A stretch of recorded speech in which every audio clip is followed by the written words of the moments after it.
혼인을 거부한 거지 총각. 조선시대에 살았던 이중경은 일찍이 부친을 여의고 모친 슬하에서 그의 친형인 윤경과 함께 자랐습니다. 그의 모친은 상당한 현 부인이어서 이렇게 항상 말하곤 하였지요. 과부의 자식은 칭찬보다도 욕을 많이 듣는 법이니 특별히 조심하여 뛰어나게 공부하여 욕됨이 없게 하여라. 두 형제는 모친의 뜻을 받들어 열심히 공부하여 중경은 중종 이모년에 생원이 되었고 그 뒤 영의정이 되었습니다. 이중경은 넓은 도량과 깊은 식견으로 사람을 잘 고르는 안목을 가지고 있었지요. 그런 이중경에게 여러 대를 섬겨온 피씨라는 하인이 있었습니다. 어느 날 하인 피씨가 이중경에게 말했습니다. 소인의 딸자식이 이제 성숙했사오니 황송아오나 그 배필을 대감께서 구해주시오면 소인의 늙고 병든 천한 몸을 의탁할까 하옵니다. 그는 여러 하인들 중 특히 성품이 순직하고 청렴하여 이중경이 아끼는 하인이었습니다. 며칠 뒤 이중경이 피씨를 불렀지요. 네 사위감을 고르기 위해 매일 사람을 찾아보았으나 쓸만한 위인을 발견치 못했다가 오늘에야 적합한 인물 하나를 구해놓았다. 이 길로 빨리 가서 데려오너라. 피씨가 기뻐하며 말했습니다. 그 손이 지금 어디에 있습니까? 지금 곧장 2조 앞으로 가면 이상한 행색의 총각이 있을 것이니 그 사람을 데려오도록 해라. 다소 이상하다는 느낌이 없지 않았으나 피씨는 자기 수하인을 시켜 2조 앞으로 가보겠습니다. 그곳에는 과연 떡거머리 총각 한 사람이 방황하고 있었지요. 거적을 두른 완전한 거린이었습니다. 얼굴은 세수를 언제 했는지 알 수 없을 정도였고 수족은 검은 때로 덮여 있었지요. 옷은 남루하다는 말만으로 표현하기 어려웠습니다. 피씨의 하인은 저 손인가 의심하며 대감께서도 망령이지 저런 거지를 어찌하여 데려오라 하셨을까?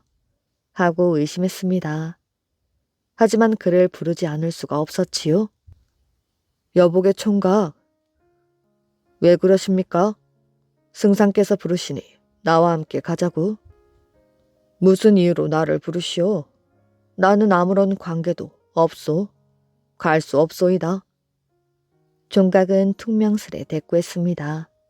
아무리 잡아 끌어도 그는 응하지를 않았지요. 할 수 없이 하인은 그대로 가서 보고를 했습니다. 그랬더니 이중경 대감이 내 그럴 줄 알았다 하더니 포교 5명을 불러가지고 엄한 분부를 내렸습니다. 부드러운 말로 가자고 할 것이지 강제로 잡아오지 말라고 일렀습니다. 포교들이 2조 앞에 당도하니 과연 총각이 있는지라 포교 한 사람이 말하였지요. 이 사람아, 이리 오게. 왜 그러오? 승상 대감께서 오라고 하시니 우리와 함께 가세. 대감이 나를 부를 이유가 없습니다. 갈 이유가 없다고 해도 높은 양반이 부르시니 한번 가보는 것이 예의가 아닐까? 그럼 가봅시다. 포교들이 거지 총각을 데리고 왔습니다. 이중경 대감은 총각을 앞에 가까이 불러 앉히고는 물었지요. 너 장가를 가고 싶지 않느냐? 장가를 왜 간답니까? 사내 대장부가 세상에 나서서 짝이 없이 지낼 수야 있는가? 짝이 있는 이도 있고 없는 이도 있지요. 그것은 안 될 말이네. 너는 꼭 장가를 들어야 한다니까. 싫사옵니다. 그러지 말고 내가 너를 위해 중매쟁이가 된 것이니 너무 우기지 말도록 해라. 총각은 이윽고 무엇을 생각하는 듯 하더니 이렇게 말했습니다. 분부대로 거행하기는 하겠습니다마는 한 가지 청이 있습니다. 소인의 이름 세자와 장차 갈 곳을 숨겨주시겠습니까? 염려하지 말거라. 그러자 거짓 총각은 흔쾌히 승낙하였지요. 이준경의 이러한 행동은 온 집안뿐만 아니라 당사자인 피씨 일가를 놀라게 했습니다. 하지만 이준경 대감은 총각이 결혼을 승낙한 것만으로도 다행으로 여기며 즉시 피씨에게 명하였지요. 내일 안으로 곧 대례를 지내도록 해라.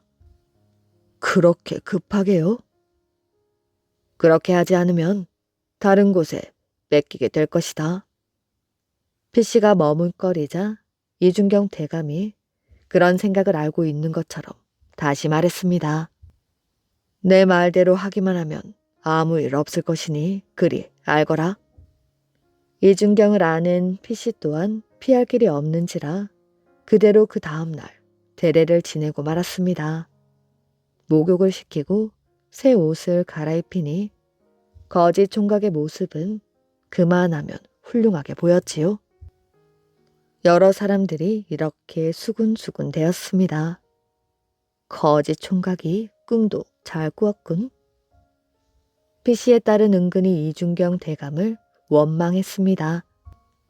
어디 시집갈 데가 없어서 거짓 총각에게 간담? 그러다 모두 팔자련이 생각하고 그냥 삭혀버리고 말았습니다. 장가를 든 거짓 총각은 그날부터 세수를 하는 적도 없었고 아무런 일도 하지 않았지요. 그저 하루 세끼 밥만 축낼 뿐이었습니다. 그러고는 매일 잠만 자는 것이었지요. 때문에 마을 사람들은 손가락질을 하며 그를 비웃었습니다. 피씨와 그의 부인과 딸은 사람들이 욕을 할 때마다 얼굴을 들 수가 없었습니다. 그동안 3년이란 세월이 흘렀지요. 피씨 사위는 변함없이 낮잠만을 잤습니다. 대문 밖을 나서는 일 또한 없었지요. 그러던 어느 아침이었습니다. 그는 불이 나게 일찍 일어나더니 처음으로 세수를 하고 의관을 정제하고는 집 안을 청소했습니다. 집안 사람들 모두 깜짝 놀랐지요. 3년 만에 잠이 깬 모양이군요. 아내가 이상하게 생각하며 물었습니다. 웬일입니까? 오늘은 이준경 대감께서 우리 집에 행차하실 것이다. 나를 찾아오실 것이야. 집안 사람들은 모두 미치광이의 말로만 여겼습니다. 그런데 조금 뒤 과연 벽제 소리를 요란히 울리며 이준경 대감이 피씨의 집 앞에 나타났습니다. 집안 식구들 모두 놀라며 상공을 맞이하였지요. 이준경 대감은 피씨 사위의 손을 잡고 처량한 안색을 감추지 않은 채 물었습니다. 장차 어찌할 것인가? 천운이니 할 수 있습니까? 그래, 그럴 것이야. 뒷일은 모두 자네가 처리할 것으로 믿고 갈 것이니 그리 알게. 소인이 대감의 은혜를 입음이 이렇듯 크온데 어찌 분부를 저버리겠습니까? 자네만 믿고 나는 가네. 이준경 대감은 피씨 사위와 이별하고 돌아갔습니다. 그 집에서는 그날부터 사위에 대한 대우가 달라졌지요. 대감이 온다는 말도 맞았고 더욱이 대감이 무슨 일인지 그에게 부탁을 하고 갔다는 것이 그 집 사람들을 놀라게 만들었습니다. 피씨는 이준경 대감을 배웅하고 돌아와서 오늘부터는 사위와 정담을 주고받아야겠구나 하면서 사위의 방 안으로 들어가려 했습니다. 그러자 사위가 이렇게 말하였지요. 장인어른, 의관을 벗을 것이 없습니다. 지금 당장 이준경 대감 댁에 가십시오.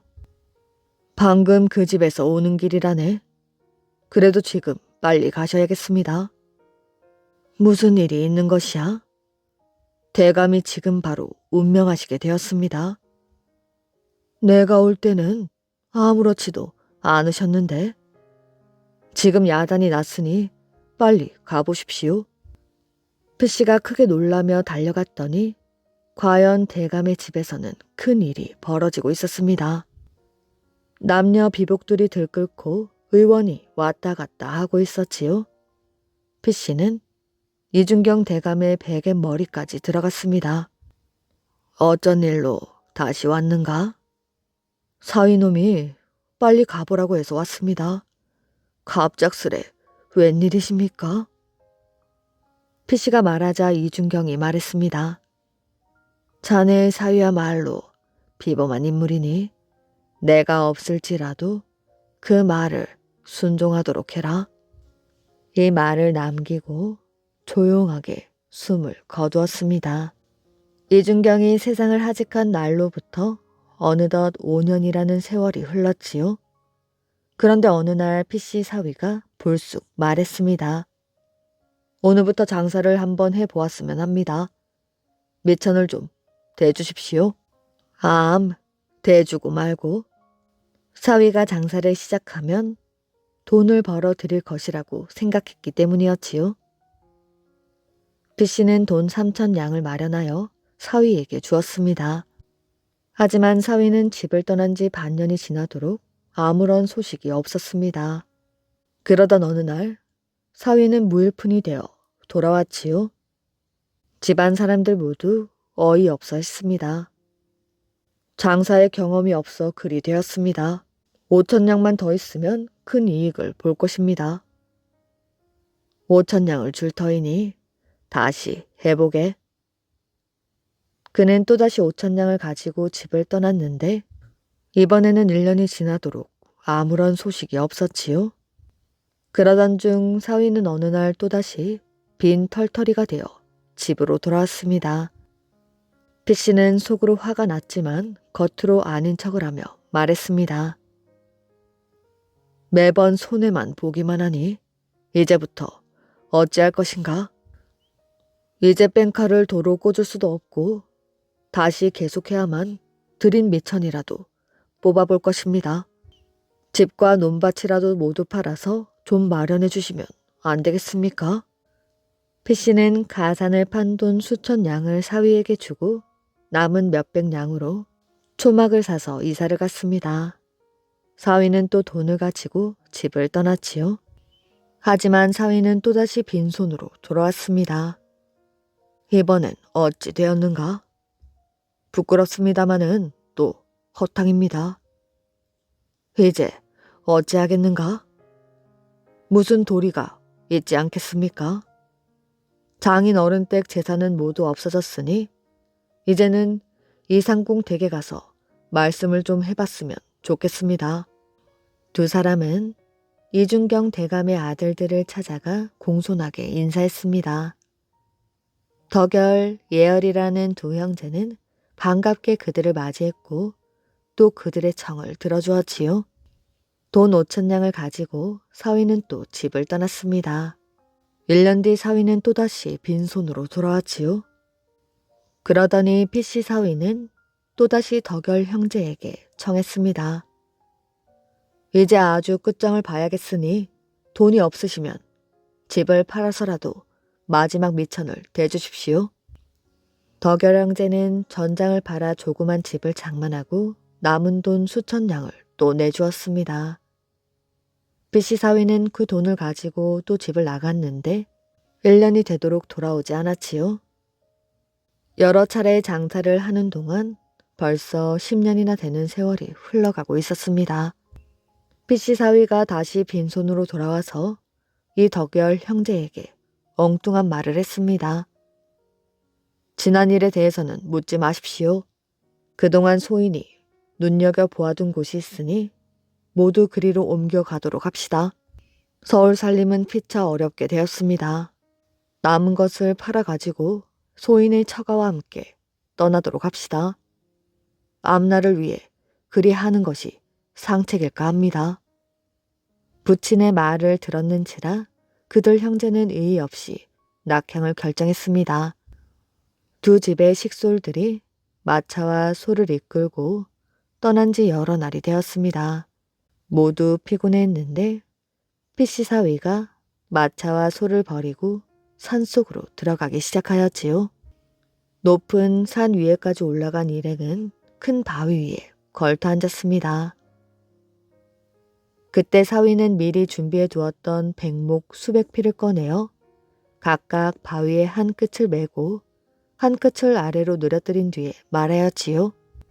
이제부터 한 사람씩 이 줄을 잡고 아래로 내려가십시오. 두 집 식구들은 모두 이상하게 생각하며 줄을 타고 그 아래로 내려갔습니다. 줄을 타고 내려간 사람들은 눈을 뜨고 앞을 바라보았지요. 그런데 앞에는 평원 광야가 무한히 펼쳐져 있었고 큰 기와집들이 즐비하게 있었는데 집집마다 가장 진물들이 가득했습니다. 사람들이 놀라 입을 다물지 못하고 있을 때 사위가 와서 말하였지요. 그동안 이곳을 만드느라고 돈을 좀 썼습니다. 무릉도원이 어디인가 했더니 바로 여기구먼. 이 덕렬 형제는 크게 기뻐했습니다. 이곳에 정착하여 두 집 식구들이 살림을 시작한 지도 어느덧 10여 년이 지났습니다. 그렇게 되자 이준경의 아들들은 세상 소문이라도 듣고 싶어 하였지요. 그러던 어느 날 피씨 사위가 두 집 식구들을 거느리고 높은 산 봉우리에 올라 멀리 보이는 마을을 가리키며 말했습니다. 집들이 불타고 백성들이 도망치는 것이 보이지요. 사람들은 저것을 임진왜란이라고 말할 것입니다. 난리가 지난 4월에 터지고 팔도 강산이 엉망이 되어버렸소. 세상은 불바다가 되었소. 앞으로 8년 풍진이 벌어지게 될 것이오. 난리가 끝난 뒤에 세상에 나가서 충주 남산 밑이 복된 땅이니 그곳에 집터를 이룩하십시오. 이어서 그는 자기가 이상한 행동을 하게 된 것은 이것을 피하기 위해서였으며 이준경의 은덕을 갚기 위해서였다고 했습니다. 또한 그 밖의 생명들과 나라 일을 구하지 못한 것은 분명히 운수 소관 때문이었다고 덧붙여서 이야기했습니다. 이준경이 맨 처음에 거짓 총각을 피씨 사위로 중매한 것은 그가 뛰어난 인물임을 알아본 까닭이며 다음에 그를 찾아가 장차 어찌하려는가라고 물은 뜻은 분명 나라에 큰 난리가 생길 것인데 그 일을 어찌하려는가를 물었던 것이었습니다. 또한 뒷일을 부탁한다는 말은 자기의 가족들만이라도 부탁한다는 이야기였지요. 8년 뒤 어느덧 다시 평화로운 세상이 되자 이 덕열 형제는 산중에서 벗어나 충주로 왔는데 피씨 사위는 그곳까지 따라왔다가 어디로인지 자취를 감추고 말았다고 합니다. 멍청이라 불린 선비. 옛날 어느 마을에 이몽이란 선비가 살고 있었습니다. 이 선비는 금강이란 기생을 사랑하여 함께 살고 있었지요. 그런데 금강은 뛰어난 재능을 지니고 있는 기생이어서 부잣집과 높은 벼슬아치집 잔치에 많이 불려다녔습니다. 그래서 이몽은 질투심이 생겨 늘 의심하고 싫어하는 기색을 보였지요. 이에 금강은 불쾌한 생각이 들어 선비에게 말했습니다. 내 비록 기생이나 당신과 함께 살고 있기 때문에 몸을 조심하고 있습니다. 그런데 당신이 그리 나를 못 믿어 질투를 하고 의심을 하시니 그렇담 내가 초청되어 가는 잔치에 몰래 와서 한번 살펴보십시오. 그러던 어느 날 관리들이 모임을 갖는 자리에 초청이 되었을 때 이몽에게 하인의 옷을 입게 하고 몰래 와서 하인들이 모여있는 곳에 섞여 숨어서 구경을 해보라고 했습니다. 그래서 이몽은 이날 금강이 시키는 대로 하인의 옷을 입고 모임 자리 한쪽 구석에 하인과 함께 앉아 금강이 관리들에게 술을 권하고 노래와 춤으로 분위기를 돋구는 광경을 구경하고 있었습니다. 그런데 그만 문제가 발생하고 말았지요. 마침 김씨성을 가진 한 관리가 평소에 이몽과 아는 사이여서 하인들 사이에 앉아있는 이몽을 발견한 것이었습니다. 김씨가 이몽을 붙잡고 말하였지요. 자네는 내 친구 이가가 아닌가? 왜 여기 하인들과 함께 앉아있나? 내 친구가 맞지? 이 모습을 본 금강이 급히 달려와서 앞을 가로막았습니다. 아닙니다. 이 사람은 나으리의 친구 이몽이 아니라 소첩의 종, 몽총이옵니다. 아마도 사람을 잘못 보신 것 같습니다. 자리로 가셔서 음식이나 드십시오. 그러면서 김씨를 끌어 자리로 안내해 가앉혔습니다. 그런 다음 금강은 이몽을 향해 크게 소리쳤지요. 우리 몽총이 배고프지? 얼른 와서 이 음식 좀 받아 먹거라. 그러고는 먹다 남은 음식을 주었지요. 이에 이몽은 한쪽 눈을 찡그려 감고 허리를 굽실거리면서 음식을 받아가지고 가는 것이었습니다. 이 모습을 보고 있던 김씨는 고개를 갸우뚱하였지요. 세상에 저리도 닮은 사람이 있단 말인가? 한쪽 눈만 감지 않았으면 틀림없는 내 친구인데? 하고 계속 의문을 표시하니 금강은 속으로 웃음을 참느라고 큰 고생을 했습니다. 그날 밤 이몽은 집으로 돌아와 단단히 화가 나서 드러누워 있었지요. 이에 금강은 좀 달래주어야겠다고 생각하고 이런 농담을 했습니다. 내일은 정승댁 잔치에 초청되었는데 또 한번 따라가 보시겠어요? 이 말에 이몽은 눈을 흘기며 금강을 바라보았다고 합니다. 700년 역사의 마지막. 옛날 당나라의 태종은 고구려를 침략하려 했으나 마땅한 명분이 없었습니다.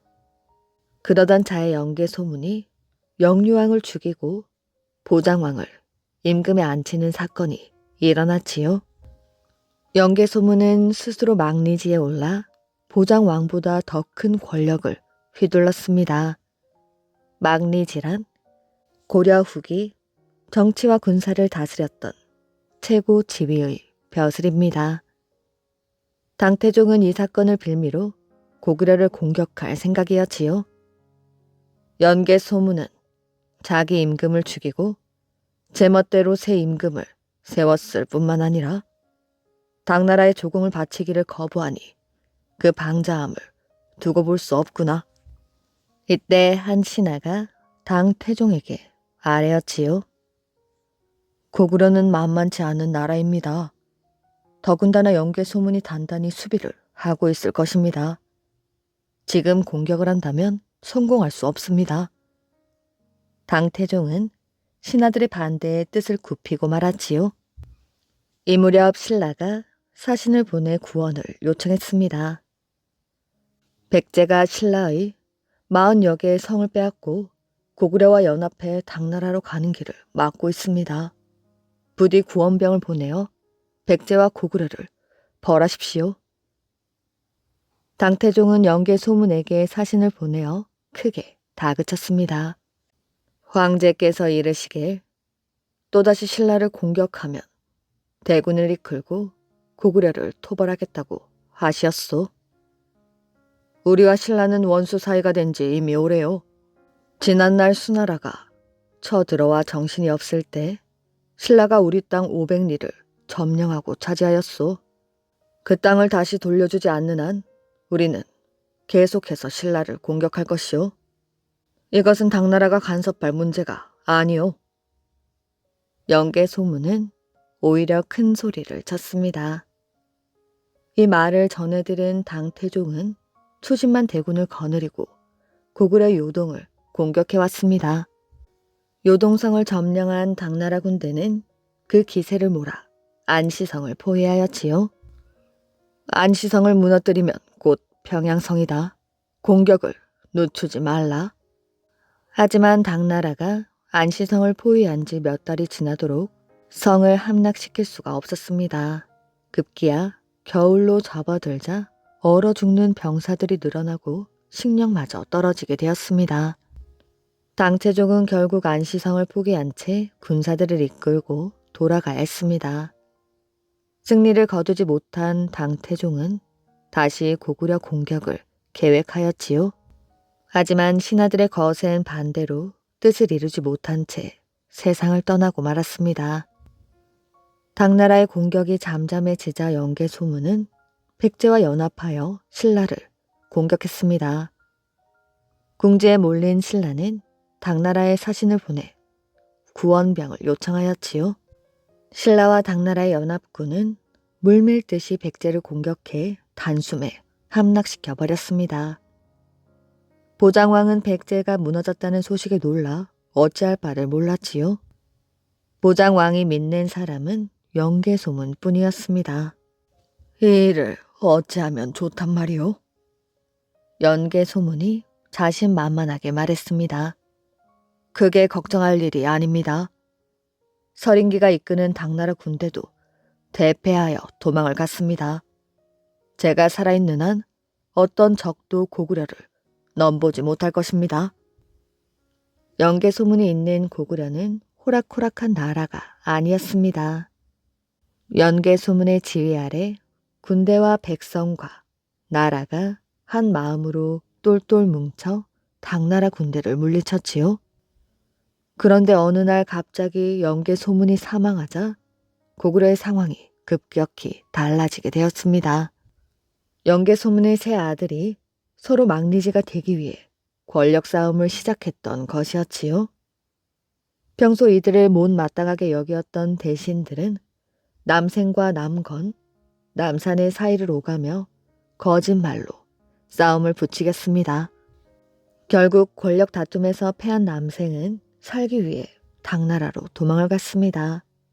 또한 연계소문의 동생은 그가 다스리던 땅과 군사와 백성들을 거느리고 신라에 투항을 해버렸지요. 뒤늦게 남건이 막리지가 되어 고구려의 힘을 하나로 모으려 애를 썼지만 때는 이미 늦은 뒤였습니다. 세 형제와 신하들이 자리를 놓고 싸우며 나라를 망치고 있구나. 이제 고구려의 운명도 멀지 않았구나. 당나라 고종은 당나라 대군을 보내어 평양성을 맹렬하게 공격했습니다. 신라의 문무왕이 보낸 신라군도 동시에 협공을 해왔지요. 보장왕은 고구려의 앞날이 바람 앞에 꺼져가는 촛불과 같다는 것을 알고 있었습니다. 자신이 고구려의 마지막 왕이 될 줄은 생각도 하지 못했지만 안타까운 상황을 받아들여야만 하였지요. 이미 우리가 패한 싸움 아니오? 항복을 하는 편이 싸우다 죽는 것보다 나을 듯하오? 이 말을 들은 남산이 대답했습니다. 대왕의 생각이 옳습니다. 그러자 남건이 화를 내며 말하였지요. 나라가 망한 뒤 살아서 무엇하겠는가? 나는 목숨이 닿을 때까지 싸울 것이오. 보장왕과 남산은 백기를 들고 나와 항복을 선언했습니다. 남건은 끝까지 성에 남아 백성들과 함께 싸웠지요. 그러나 이미 되돌릴 수 없는 상태였습니다. 당나라 군과 신라군이 들이닥치자 남건은 스스로 목숨을 끊으려 했지만 죽지 못한 채 붙잡히고 말았습니다. 이렇게 고구려의 700년의 역사는 보장왕을 마지막으로 안타깝게 막을 내리고 말았지요. 의리 있는 친구. 옛날 어느 마을에 순거백이란 사람이 살고 있었습니다. 순거백은 마음씨가 곱고 의리가 있는 사람이었지요. 어느 날 그는 먼 곳에 사는 친구의 소식을 들었습니다. 그 친구가 중병에 걸렸다고? 병마와 싸우고 있는 친구를 위로해주고 와야겠다. 순거백은 바쁜 일도 접어둔 채 친구가 사는 고을을 향해 떠났습니다. 친구는 중병을 앓느라 뼈만 앙상하게 남아있었지요. 안방에 누워 신음하는 친구를 보니 눈물이 걷잡을 수 없이 흘렀습니다. 먼 길을 와주어서 정말 고맙네. 이 사람아, 그게 무슨 소리인가? 자네를 자주 찾지 못해 미안하네. 순거백은 친구를 위로해주고 그 곁을 지켰습니다. 그런데 그 무렵 도둑대가 그 고을을 쳐 들어오게 되었지요. 그들은 닥치는 대로 사람들을 죽이고 재물을 약탈해가는 무서운 도둑들이었습니다. 고을 사람들은 도둑대를 피해 도망을 쳤습니다. 심지어 친구의 가족들조차 친구를 버려둔 채 다른 고을로 도망을 가버렸지요. 친구는 기운 없는 목소리로 순거백에게 말했습니다. 자네도 빨리 떠나도록 하게. 도둑대가 들이닥치기 전에 말이야. 그러나 순거백은 고개를 저었습니다. 날 보고 병든 친구를 버리고 떠나라고? 그럴 수 없다네. 내 한 목숨 구하려고 의리를 저버리란 말인가? 나는 곧 죽을 몸이야. 그러니 걱정하지 말고 어서 떠나도록 하게. 절대 그럴 수는 없네. 순거백은 끝까지 고집을 부리며 친구의 곁을 지켰습니다. 얼마 뒤 도둑들이 친구의 집에 들이닥쳤지요. 도둑들의 우두머리는 순거백을 의아스럽다는 얼굴로 바라보았습니다. 온 백성이 고을을 비워둔 채 달아났는데 너는 어찌하여 여기에 남아있느냐? 몰라서 묻소. 친구가 병들어 누워있는데 어째 친구를 버리고 달아난단 말이오? 당신들에게 꼭 부탁할 것이 있어. 친구는 털끝 하나 건드리지 말고 그 대신 나를 죽이시오. 우두머리는 순거백의 말을 듣고 놀라는 표정을 지었습니다. 이 고을에 이처럼 의로운 사람이 있다니 우리가 잘못 왔구나. 우리가 이 고을을 짓밟았다가는 천벌을 받을지도 모르겠구나. 도둑들은 서로 의논을 하더니 서둘러 고을을 떠났습니다. 그리하여 그 고을은 약탈을 면할 수 있었다고 합니다. 하늘의 신과 땅의 여신. 아주 오랜 옛날 하늘의 신과 땅의 여신만이 살고 있을 때였습니다. 하늘의 신과 땅의 여신은 결혼하여 자식들을 낳았지요. 전쟁의 신, 농경의 신, 나무의 신, 폭풍의 신, 숲의 신, 바다의 신 등 17명이었습니다. 하늘의 신과 땅의 여신은 서로를 끔찍이도 사랑하였지요. 그래서 언제나 꼭 껴안고 있었습니다. 그러다 보니 고통스러운 것은 자식들이었지요. 하늘과 땅이 붙어 떨어지지 않으니 자라지도 못하고 어둠 속에 갇혀 지내야만 했습니다. 어느 날 전쟁의 신이 말하였지요. 나는 답답하여 못 살겠어. 캄캄하여 아무것도 안 보이잖아. 게다가 자랄 수도 없으니 우리가 살려면 하늘을 없애야 돼. 그러자 농경의 신이 소리를 질렀습니다.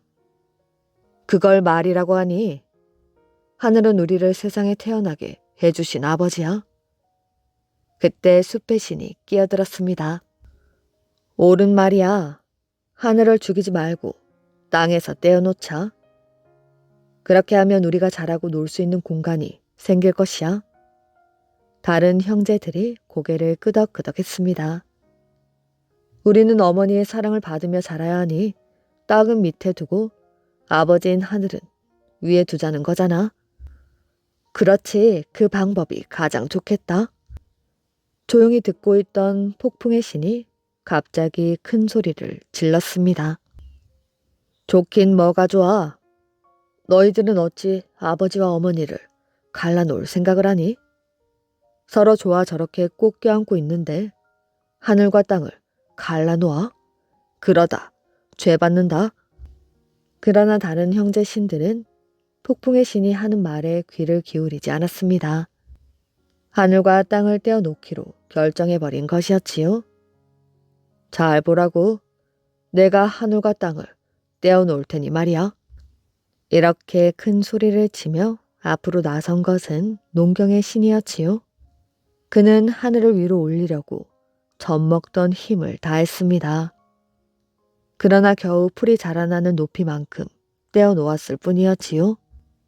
이번에는 바다의 신이 나섰습니다. 바다의 신도 큰 소리를 치며 달려들었지만 파도치는 높이만큼 떼어놓고 물러섰지요. 나무의 신이 뒤이어 나섰습니다.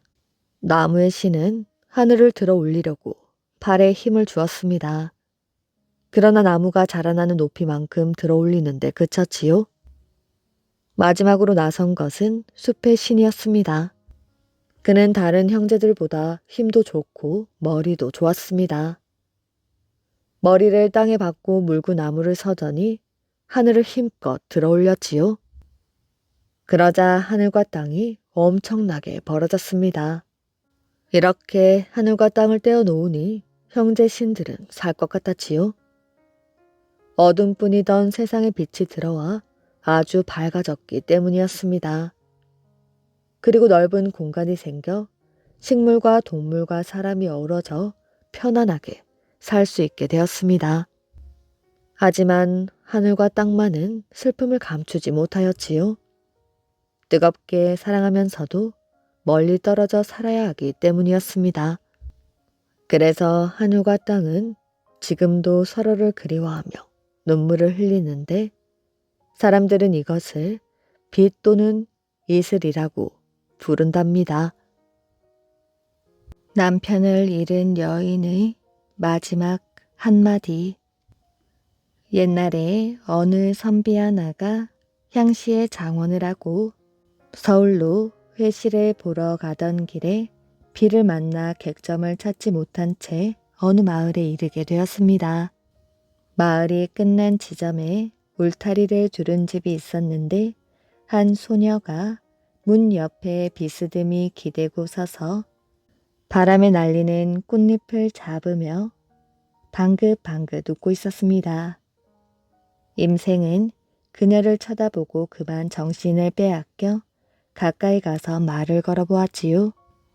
소녀는 화를 내지도 대답을 하지도 않고 어머니만을 불러댔습니다. 이윽고 노파가 나와 소녀에게 무슨 일이냐고 물었지요. 어디서 온 손님인지 모르겠는데 치근대며 귀찮게 하네. 임생은 매우 난처하여 목이 마르다며 딴청을 부렸습니다. 노파가 말하였지요. 집이 좁아 손님이 앉으실 만한 곳이 없네요. 얘야, 냉수 한 대접 넣어오너라. 소녀는 대답하며 안으로 들어갔습니다. 임생이 노파에게 물었지요. 따님 나이가 몇이오? 이제 겨우 15입니다. 정호는 하였소? 이 몸에 오직 딸년 하나만이 슬하에 있을 뿐이라 남에게 보내고 싶지 않구려. 여자란 출가하여 부모 형제를 멀리 떠나야 하는 것이오. 슬하에 두시는 것은 좋지 않은 생각입니다. 어머니, 이 손님은 마음이 엉큼해. 말을 많이 하지 말아요. 임생은 향시의 장원했음을 자랑하며 마음이 움직이도록 애를 썼습니다. 노파가 가만히 생각하다 물었지요. 장원이란 게 무엇이요? 글을 읽어 재주를 겨루어 이름이 금방의 으뜸으로 오르고 이때부터 사원에 들어가 임금이 하다라는 사령장 작성을 담당하여 문장으로 나라를 빛내고 천하의 일인자가 되는 것을 이름하여 장원이라 하는 것이요. 일인자가 몇 년에 하나씩 나오는지 모르겠네요. 3년 만에 나온다오. 소녀가 옆에서 듣고 있다가 종알종알 거렸지요. 난 장원이 천구의 제1인자인 줄 알았는데 3년에 하나씩 일하니 그것이 어찌 귀한 것이겠어요. 임생은 멍하니 한참 동안 서 있다가 계속하여 노파에게 말하였습니다. 만일 언짢게 생각하지 않으신다면 약수한 예물을 드리겠습니다. 임생이 머리에 꽂은 황금 동곳을 뽑아주자 노파가 손으로 여러 번 문질러 보다가 말했습니다. 이것이 무엇이람? 이게 황금이라 불리는 것이오.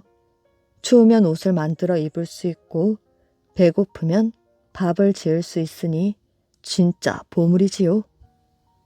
우리 집은 밭과 뽕나무 몇 그루가 있으니 그런 것은 근심하지 않소. 이 물건이 여기에선 쓸데가 없으니 되돌려 주겠소. 가져가시오. 그리고 황금을 땅에 내던지며 덧붙였습니다. 도무지 점잖은 기색이라곤 한 군데도 없구먼. 한갓 재물로 사람이나 꼬드기려 두는구먼. 말을 마치자 노파는 살인문을 닫고 들어가 버렸습니다. 임생은 멍하니 서서 한참 동안 있다가 탄식을 하며 돌아섰지요. 그는 그 길로 과거에 응시한 뒤 고향으로 내려오게 되었지요. 그러고는 다시 왔던 길로 가서 그 노파를 찾았지만 노파는 병을 핑계로 만나주지 않았습니다. 그 집의 내력을 이웃에 물으니 대대로 문벌이 좋은 집안 장시댁인데 빈곤하여 숙부집 옆에서 모녀 단둘이 의지에 살고 있었고 아직 딸의 배필을 정하지 못한 처지라 하였습니다. 임생이 그 숙부를 통하여 청혼을 하자 노파가 처음에는 의심하였지만 마침내 허락을 하였지요. 부인은 영민하고 예절이 잘 갖추어져 있어 임생은 매우 흐뭇하게 여겼습니다.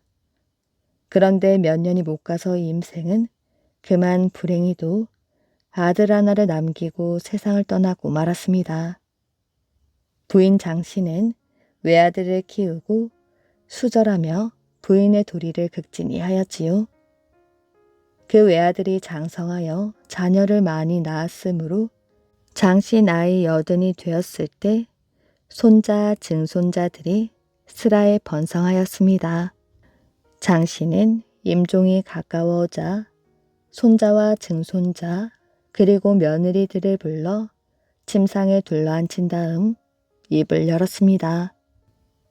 너희들이 우리 집 며느리가 되어 모두 100년회로 하면 우리 가문의 복이겠지만 혹 불행히도 젊은 나이에 혼자 되었을 때에는 스스로 생각하여 수절할 수 있으면 수절하고 그렇지 못하겠으면 어른께 말씀드려 개가하는 것도 하나의 방편이다. 모두들 깜짝 놀라 정신이 혼미한 중의 말씀이라 생각했습니다. 장씨가 계속하여 말하였지요. 내가 혼자 된 때 나이가 겨우 18살이었다. 명색이 양반 집에서 태어나 선비에게 시집왔고 또한 뱃속에 핏덩이가 있었으므로 딴 마음을 먹지 못하였지. 그런데 외로운 등잔 밑에서의 시름은 참아내기가 어려웠단다.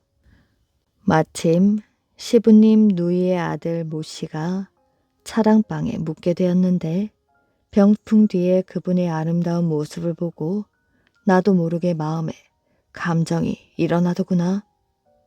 밤에 집안 사람들이 깊이 잠든 것을 보고는 그분에게로 달려가려고 등을 들고 나갔었지. 그러나 스스로 부끄러워 머리를 숙이고 다시 방으로 왔다가 마음을 진정시키지 못하고 또 등을 들고 나갔지만 결국 수치스러운 일이라 한숨을 쉬고 돌아섰단다. 몇 번이고 그리던 끝에 마침내 큰 결심을 하고 사랑방으로 나가다가 부엌에서 종들의 소근거리는 소리를 듣게 되었지. 그래서 그만 숨을 죽이고 방으로 들어와 등불을 탁자에 놓고 지쳐 앉은 채로 잠이 들었단다. 그리고 꿈을 꾸었는데 꿈에 사랑방으로 들어갔는데 모씨가 글을 읽고 있더구나. 등불 아래 마주 앉아 서로 속 깊은 이야기를 나누고 이내 손을 잡고 휘장 안으로 들어갔는데 어떤 사람이 휘장 속에 도사리고 앉아서 피투성이 얼굴로 베개를 치며 대성통곡을 하고 있었단다. 자세히 보니 바로 돌아가신 네 아버지였지. 고함을 지르며 문득 깨어보니 탁상의 등불은 환하게 비춰져 있고 아이가 젖을 달라며 울고 있더구나. 놀랍고 슬픈 마음에 후회가 되었지만 아녀자의 정이란 어느 곳으로 사라질지 모른단다. 그로부터 마음을 깨끗이 갖고 비로소 양가의 수절한 부인이 될 수 있었단다. 그때 만일 부엌 안에 소근거리는 소리를 듣지 못하고 휘장 속의 광경을 꿈꾸지 않았더라면 일생의 결백을 어찌 보장하고 치하에 계신 분에게 부끄럽지 않았겠느냐. 이 일로 인하여 수절의 고난은 억지로 감당할 수 없다는 것을 알았단다. 장씨는 아들에게 그 내용을 적어 가법으로 삼게 한 다음 웃음을 머금고 눈을 감았지요. 후에 종족이 번성하고 대대로 수절한 부인이 있었으며 100년 후에까지 규중이 청렴결백하였다고 합니다. 대바지, 무맛. 옛날 대바지에서 생산되는 무맛은 천하일품이었다고 합니다. 대바지 무가 궁중에 진상되어 임금님의 수라상까지 올라가기도 하고 고관 대작들의 집에서 잔치 음식으로 대바지 무를 구하여 사용하기도 하였지요.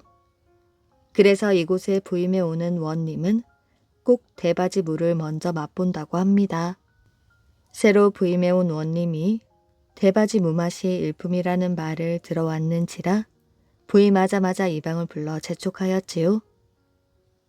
대바지 무맛이 일품이라 소문이 났으니 내가 그 무맛을 보려고 한다.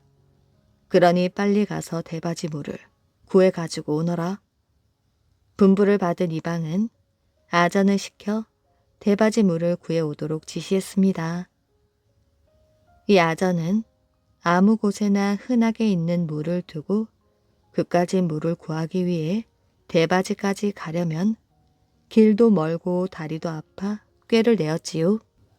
중간쯤 가다가 아무 곳에나 있는 물을 가지고 와서 대바지 무라고 원님에게 드렸습니다.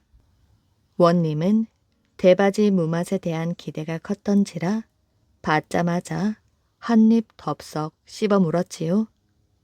그런데 원님은 갑자기 오만상을 찌푸리더니 입 안에 있던 물을 뱉어버렸습니다. 그 무는 너무나 맵고 단단하여 고추를 씹는 것과 같았지요. 원님은 화가 머리끝까지 나서 아전을 불러 따져 물었습니다. 이것이 진정 대바지 무이냐? 아전이 원님을 속였으니 그 죄가 보통 죄가 아니었지요. 아전은 온 몸을 벌벌 떨며 자초지종을 솔직하게 아뢰었습니다. 그래도 대바지 무맛에 미련을 버리지 못한 원님은 아전에게 진짜 대바지 무를 구해오면 자신을 속인 죄를 용서해 주겠다고 말했습니다. 아전은 땀을 닦을 겨를도 없이 날아가듯 빨리 달려갔지요. 그는 정말 진짜 대바지 무를 구해 가지고 와서 원님에게 드렸습니다. 그것을 먹어본 원님은 과연 말로 표현하지 못할 정도로 무 맛이 좋다고 난리 법석을 떨었지요. 원님은 그 무맛이 얼마나 좋았는지 아전에게 대바지의 감투를 내릴 만한 것이 없느냐고 물었습니다. 그러나 그 고장은 산과 들뿐이라서 감투를 내릴 만한 곳이 없다고 아전이 말하였지요. 원님은 산에라도 감투를 내리라고 명했습니다. 그래서 이곳 주민들은 대바지에 있는 산을 감투봉이라 부른다고 합니다. 몰래 시집 보낸 딸의 비밀. 옛날에 재상의 딸이 결혼한 지 1년도 안 되어 남편을 잃고 부모에게 돌아와 과부로 지내고 있었습니다. 하루는 재상이 딸의 방을 들여다보니 거울에 제 모습을 비추어 보고는 엉엉 소리내어 울고 있었지요. 재상은 그 모습을 보면서 가슴이 찢어질 듯 아팠습니다. 이 재상집에 출입하는 친지 중에 무인 한 사람이 있었지요. 건장한 이 젊은이는 집도 없고 아내도 없는 처지였습니다. 마침 이 젊은이가 찾아와 안부를 물었지요. 재상은 다른 사람들을 물리치고 젊은이와 단 둘이 앉아 말했습니다. 자네 신세가 이처럼 몹시 공궁한데 내 사위가 되어주지 않겠나? 젊은이는 당황하여 말하였지요. 그게 무슨 말씀이십니까? 농담이 아닐세. 재상은 은화 한 뭉치를 꺼내주며 말했습니다. 이걸 가지고 가서 튼튼한 말과 가마를 사와 대령하고 있다가 우리 집 뒷문 밖에 와서 기다리고 있게. 절대로 시간을 어기면 안 되네. 젊은이는 반신반의하며 일단 은하를 받고 나와서 재상의 말대로 가마와 말을 준비하고는 뒷문에서 기다렸습니다.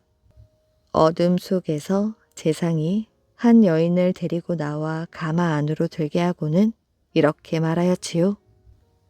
곧장 함경북도로 가서 살게.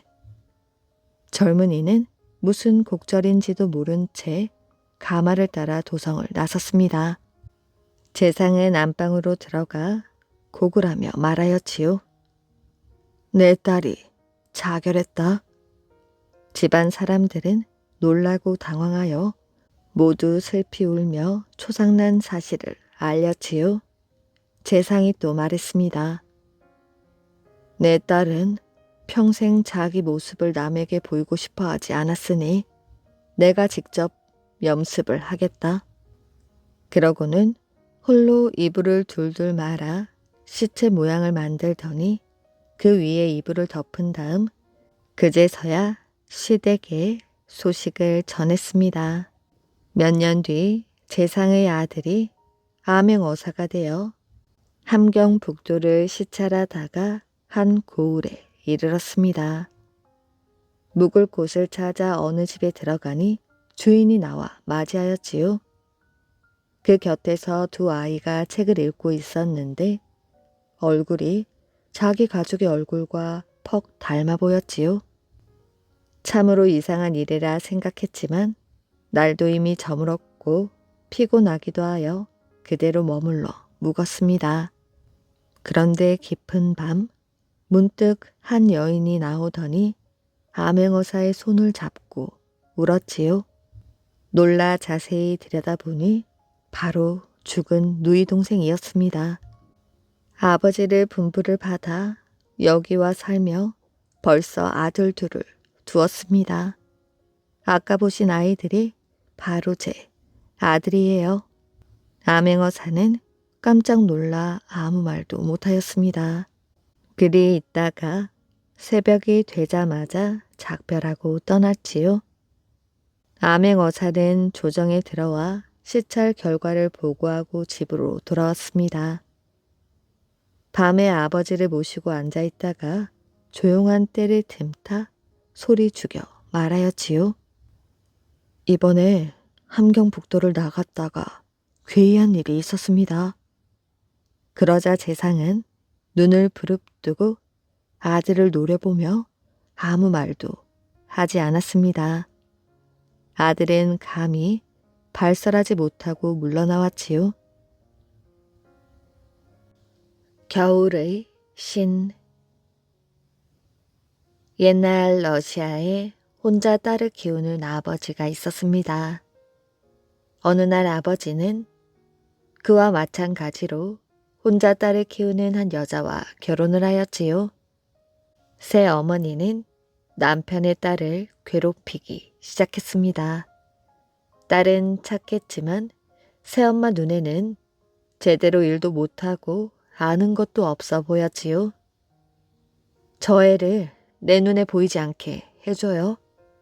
그래야 내가 좀 편안할 것 같아요. 따뜻한 곳 말고 아주 추운 나라로 보내요. 어서요. 아내의 말에 아버지는 그럴 수 없다고 했습니다. 하지만 막무가내로 다그치는 아내를 도저히 설득할 수는 없었지요. 아버지는 딸을 깊은 숲 속에 두고 집으로 돌아왔습니다. 혼자 남겨진 딸은 추위에 오들오들 떨면서 기도를 하였지요. 그때 나무 위에서 누군가가 나타났습니다. 안녕, 난 겨울의 신 모로즈카야. 지금 덥니? 아니에요. 신령님의 뜻에 따라 따뜻하기도 하고 춥기도 합니다. 모로즈카는 딸의 대답이 마음에 들었습니다. 그래서 찬 바람으로 딸을 얼게 하려고 했던 마음을 바꾸었지요. 모로즈카는 따뜻한 외투를 딸에게 던져주었습니다. 조금 뒤 모로즈카는 다시 딸에게 다가와 인사하였지요. 안녕, 나는 겨울의 신령 모로즈카야. 혹시 제 영혼을 데리러 오신 건가요? 아니, 너에게 선물을 주려고 왔지. 모로즈카는 상자 하나를 내밀며 말했습니다. 상자 안에는 금과 은으로 수놓은 예쁘고 따뜻한 옷이 가득하였지요. 그 옷을 입자 딸은 이루 말할 수 없을 정도로 아름다웠습니다. 딸과 모로즈카는 숲속을 누비며 즐겁게 놀았습니다. 한편 의붓딸이 얼어 죽었을 거라고 생각한 새엄마는 남편에게 숲으로 들어가 딸을 묻어주라고 말하였지요. 바로 그때 식탁 밑에 있던 개가 짖으며 말했습니다. 아저씨 딸은 화려한 비단 옷을 입고 시집을 가지만 아줌마 딸은 신랑감이 없다네. 개의 말에 새어머니는 화가 났습니다. 조용히 하지 못해. 내 딸은 신랑감이 데려가지만 아저씨 딸은 뼈가 되어 오네라고 해야지. 조금 뒤 딸을 묻어주려 나갔던 남편이 돌아왔습니다. 그런데 남편 뒤로 의붓딸이 금과 은이 가득한 화려한 옷을 입고 들어오는 게 아니겠어요? 금과 은이 가득한 선물 가방까지 들고 있었습니다. 깜짝 놀란 새어머니는 무슨 일이 있었느냐고 물었지요. 의붓딸에게 그동안 있었던 일들을 들은 새어머니는 화도 나고 부럽기도 했습니다. 그러다 갑자기 남편에게 소리쳤지요. 어서 내 딸을 그 숲속에 데려다 놔요. 당신 딸이 선물 상자 하나를 얻었다면 내 딸은 2개를 얻어야지. 새어머니는 자기 딸이 춥지 않도록 두꺼운 털 옷을 입혀 보냈습니다. 새어머니의 친딸은 털옷을 입고도 바들바들 떨며 숲속에 앉아 있었지요. 조금 뒤 겨울신이 딸에게 다가오며 아는 척을 했습니다. 안녕, 나는 겨울의 신 모로즈카야. 지금 덥니? 모로즈카의 말에 딸은 더 몸을 움츠리고 대답하였지요. 보면 몰라. 엄청나게 춥다고. 딸의 말에 모로즈카가 다시 다가서며 물었습니다. 안녕, 나는 겨울의 신 모로즈카야.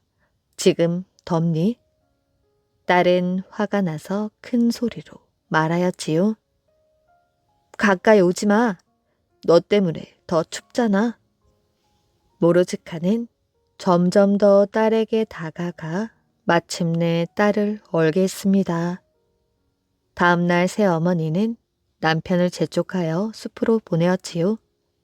그때 식탁 밑에 앉아있던 개가 짖었습니다.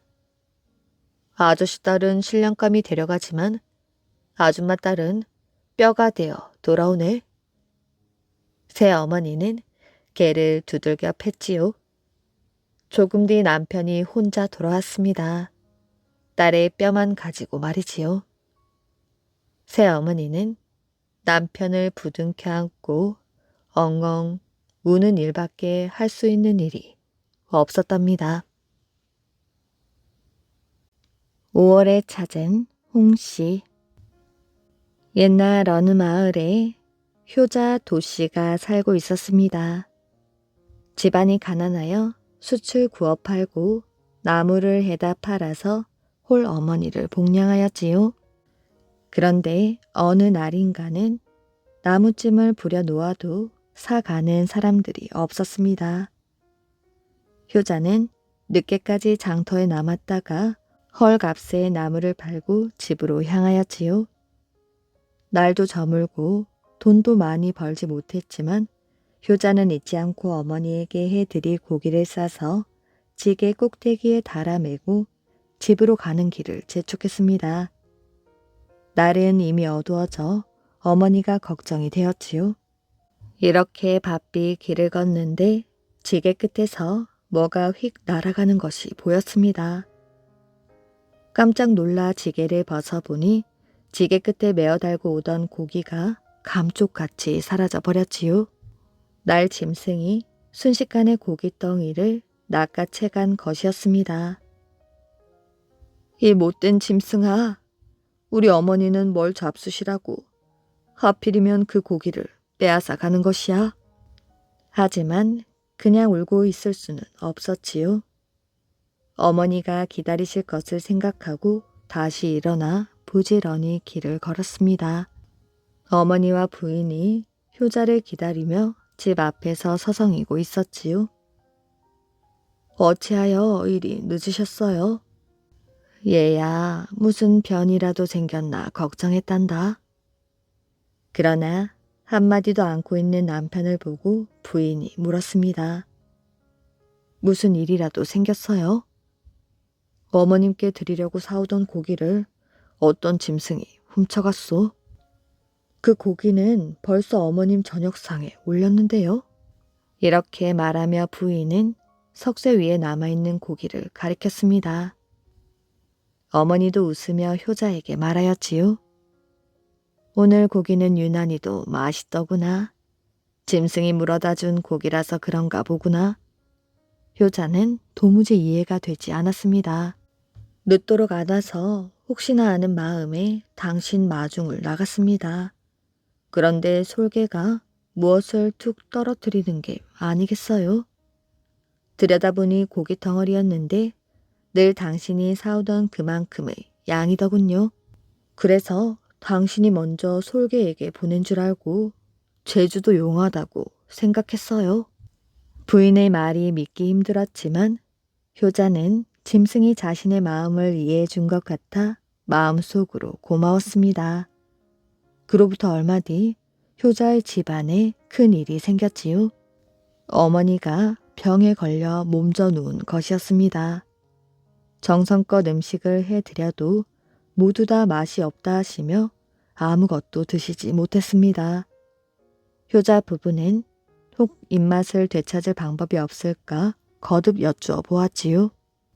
어머니는 남감한 듯 말했습니다. 빨간 홍시 하나만 먹으면 벌떡 일어날 것 같구나. 아무리 효자라도 어머니의 바람은 이루기 힘든 것이었습니다. 하지만 효자는 가만히 있지 않았지요. 먼저 가까운 장터를 다 돌아다니며 홍씨를 구해보았습니다. 그러나 역시 홍씨는 구할 수 없었습니다. 장사꾼들은 5월에 홍씨를 찾는 사람이 어디 있냐며 하나같이 효자를 비웃었지요. 효자는 혹 깊은 산속 감나무에 까치밥이라도 달려있지 않을까 해서 산으로 들어갔습니다. 산길을 헤매다 보니 날이 금세 저물었지요. 효자가 지친 몸을 이끌고 작은 개울을 건너려는 순간 갑자기 큰 호랑이 한 마리가 나타나 길을 막았습니다. 지금은 나를 잡아먹을 생각도 말거라. 나는 우리 어머니 드릴 홍시를 꼭 구해야 해. 홍시를 드시고 어머니가 건강해지기 전에는 어림도 없으니 어서 비키거라.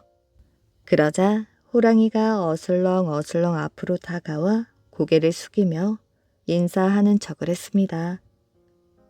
효자는 호랑이 몸짓이 어딘가 이상하여 물끄러미 바라보았지요. 호랑이는 효자의 옆으로 와서 등에 타라는 신용을 했습니다. 효자는 잠시 망설이다가 호랑이 등에 올라탔지요.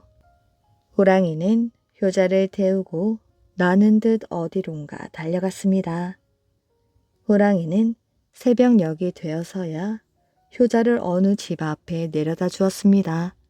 짐승 소리에 놀랐는지 집 주인이 문을 조심스레 열고 내다보았지요.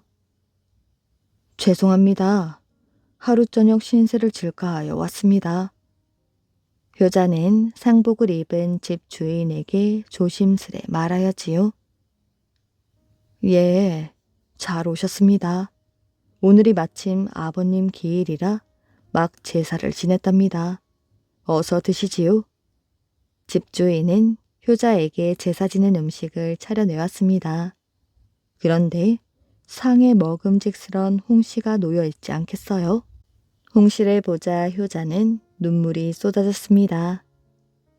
음식을 주신 것은 고마우나 어머님 생각이 나서 혼자 먹을 수가 없습니다. 효자는 눈물을 흘리며 여기까지 온 사연을 이야기했습니다. 정말 신기한 일이군요. 우리 아버님께서 제일 좋아하시던 것이 홍시랍니다. 그래서 집 주위에 감나무를 심어 늘 그 감을 들였는데 돌아가신 뒤로는 토굴 속에 두었다가 제사상에 올린답니다. 두어 괴짝 놓아두면 3분의 1은 쓸 수가 있게 되거든요. 어머님께 드릴 것은 따로 싸드릴 테니 안심하고 드시지요. 집 주인이 거듭 권했으나 효자는 한사코 떠날 것을 고집했습니다. 주인은 더 이상 말릴 수 없을 것 같아 홍시를 한 보따리 싸서 주며 효자를 배웅하였지요. 효자가 집에 갈 것을 걱정하자 조금 전 효자를 태우고 왔던 호랑이가 다시 나타나서는 타라는 신용을 했습니다. 효자는 호랑이를 타고 집에 이르러 어머니를 구하고 또 감씨를 뒤울에 심어 오래도록 어머니에게 만난 감을 드렸다고 합니다. 그 사람들은 호랑이가 효자를 태운 골짜기를 업은 골이라 부른다고 합니다. 악마와 대장장이. 많은 눈이 내리는 어느 날이었습니다. 대장장이는 꺼져버린 불을 바라보며 대장간에 앉아 있었지요.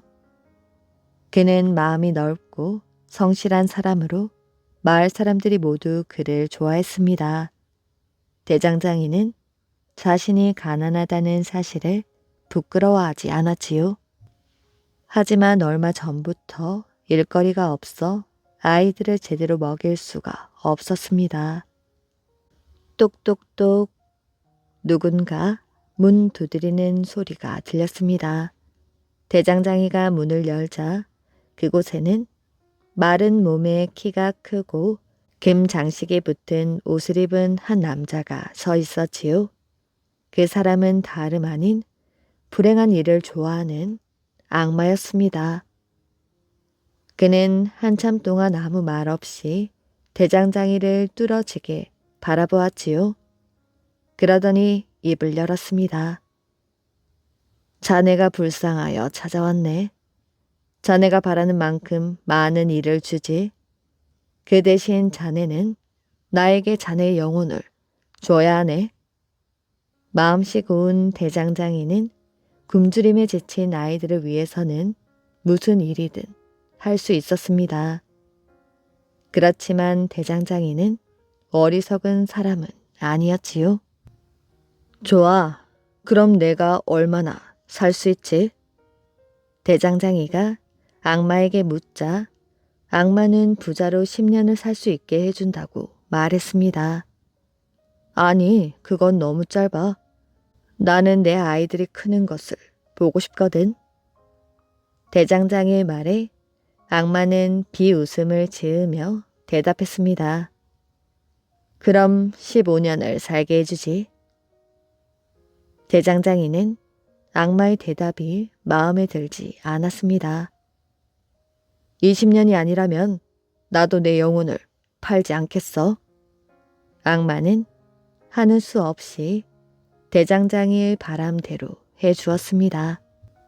대장장이와 약속을 한 악마가 사라지고 나자 대장장이에게는 일거리가 밀려들었지요. 그는 곧 부자가 되었습니다. 하지만 고운 마음씨를 잃지 않고 열심히 일하였지요. 그러던 어느 날 허름한 옷을 입은 한 노인이 찾아왔습니다. 노인은 자신의 노새에게 편자를 박아달라고 부탁하였지요. 대장장이는 노인의 옷차림을 보고는 편자 값을 받지 않았습니다. 자네는 정말 마음이 따뜻한 사람이로군. 그렇다고 값을 치르지 않을 수는 없지. 돈 대신 소원을 말해보게. 내가 그 소원을 들어주지. 노인의 말에 대장장이는 잠시 생각에 빠졌습니다. 바라는 것은 다만 저희 집 앞에 있는 나무에 올라가면 누구도 제 허락 없이는 내려올 수 없게 해주십시오. 그리고 저 안락 의자에 앉으면 누구도 제 허락 없이 일어설 수 없게 해주십시오. 노인은 대장장이의 뜻대로 될 거라면서 노새를 타고 사라졌지요. 어느덧 시간은 흐르고 흘러 악마와 약속한 20년이 지났습니다. 대장장이의 아이들은 무럭무럭 자라서 어른이 되었지요. 약속한 날짜가 되자 악마는 잊지 않고 대장장이를 찾아왔습니다. 자네를 데려가려고 왔지. 알겠네. 지금 하던 일만 끝내고 가겠네. 그동안 우리 집 나무에 올라가 달콤한 과일이나 따 먹으며 기다리게. 대장장의 말에 악마는 나무 위로 올라갔습니다. 빨갛게 익은 과일이 너무도 달콤해 시간이 가는 줄도 몰랐지요. 어느덧 저녁이 되자 일을 끝낸 대장장이가 대장간 밖으로 나왔습니다. 자, 가자구. 대장장이가 말하였지요. 그런데 악마가 아무리 애를 써도 나무에서 내려올 수가 없었습니다. 한참을 나무와 실랑이 하던 악마가 지쳐갈 때쯤 대장장이가 말하였지요. 내게 20년을 더 주면 그 나무에서 내려올 수 있게 해주지. 악마는 대장장의 말을 따를 수밖에 없었습니다. 악마는 잔뜩 성이 난 채 떠나갔습니다. 다시 시간은 흐르고 흘러 20년이 지났습니다. 그렇게 시간이 흐르는 동안 대장장이의 자식들은 아버지를 따라 훌륭한 대장장이가 되었지요. 악마가 다시 찾아왔을 때 대장장이는 이렇게 말했습니다. 그럼 같이 가야지. 지금 하던 일만 끝내고 그동안 저 안락 의자에 앉아서 기다리게. 대장장이의 일이 끝날 동안 악마는 의자에 앉아 잠을 잤습니다. 저녁 무렵이 되자 대장장이는 악마를 깨웠지요. 어서 일어나게. 이제 가야지. 하지만 악마가 아무리 발버둥 쳐도 의자에서 일어날 수가 없었지요. 그제서야 악마는 대장장이를 이길 수 없다는 사실을 깨달았습니다. 이 의자에서 일어날 수 있게 해줘. 그럼 약속은 없던 것으로 할게. 대장장이가 악마를 일으켜 세우자 악마는 뒤도 돌아보지 않고 꽁무니를 뺐습니다. 물론 다시는 대장장이를 찾아오는 일도 없었다고 합니다. 이야기 재미있게 잘 들으셨나요? 오늘의 이야기는 여기까지입니다.